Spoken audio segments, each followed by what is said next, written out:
Subscribe करें और दबाएं बेल आइकन ताकि कोई खबर रह न जाए।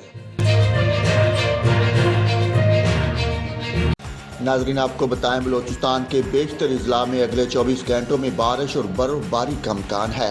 महकमा PDMA की जानब से मुतलका अजला के लिए अलर्ट जारी कर दिया गया।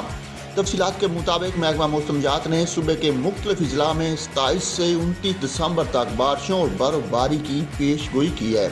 PDMA ने मुतलका अजला में मौसमी हालात से निपटने के लिए अलर्ट जारी कर दिया और हदायत की कि बारिशों और बर्फबारी के हवाले से ज़रूरी इक़दाम किए जाएँ। कौमी शाहराहों और राब्ता सड़कों की बहाली के लिए हैवी मशीनरी की मौजूदगी यकीनी बनाई जाए। अवाम भी इस दौरान गैर ज़रूरी सफ़र से गुरेज करें। महकमा मौसमियात की जानब से केटा, सूब, बारखान, ज़ियारत और नौकंडी, दारुल-बदीन, हरनाई, किला सैफुल्ला, किला अब्दुल्ला, चमन, पशीन, गवादर, जिवानी, तुरबत, पंजगूर, कलात, खजदार, सिब्बी, नसीराबाद और लसबेला में भी बारिशों और बर्फबारी का इम्कान ज़ाहिर किया गया है।